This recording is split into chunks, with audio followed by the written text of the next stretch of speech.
بسم الله الرحمن الرحيم.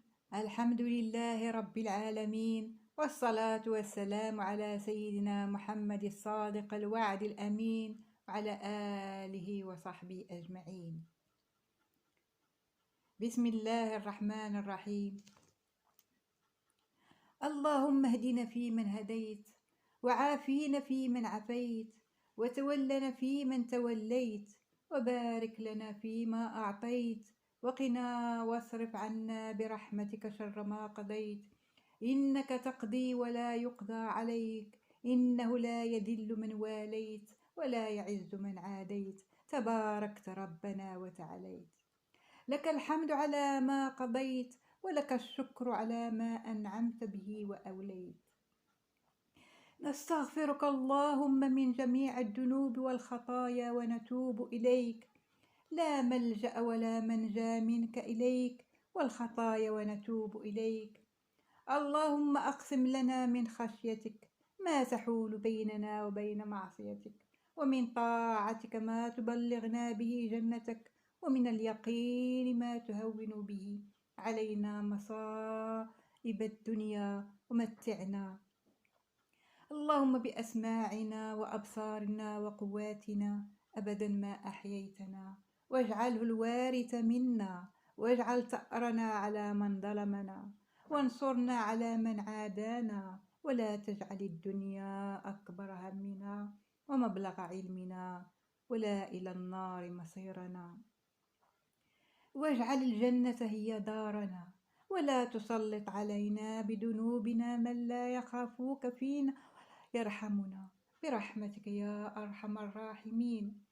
اللهم تقبل منا صيامنا وقيامنا وصلاتنا وأذكارنا ودعاءنا، ولا تردها في وجوهنا يوم القيامة. اللهم إنا نسألك رضاك والجنة، ونعوذ بك من سخطك والنار. اللهم إنا نشكو إليك ضعف قوتنا وقلة حيلتنا وهوان على الناس. أنت رب المستضعفين وأنت ربنا، إلى من تكلنا؟ إلى بعيد يتجهمنا، أم إلى عدو ملكته أمرنا؟ إلى من يكن بك علينا غضب فلا نبالي، إلى غير أن عافيتك هي أوسع لنا. نعوذ بنور وجهك الذي أشرقت له الظلمات وصلح عليه أمر الدنيا والآخرة، من أن ينزل بنا غضبك أو يحل بنا سخطك. لك العتبى حتى ترضى، ولا حول ولا قوة إلا بالله العلي العظيم.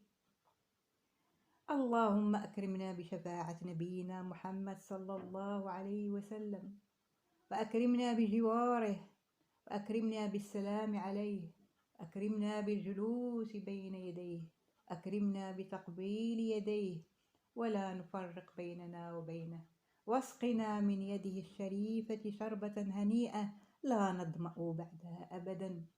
اللهم يا رحمن يا رحيم يا كريم يا بديع السماوات والأرض، يا جبار يا رزاق يا حنان يا منان يا ستار يا مذل، نسألك بأسمائك الحسنى وصفاتك العليا أن تعتق رقابنا ورقاب آبائنا وأمهاتنا من النار، برحمتك يا أرحم الراحمين.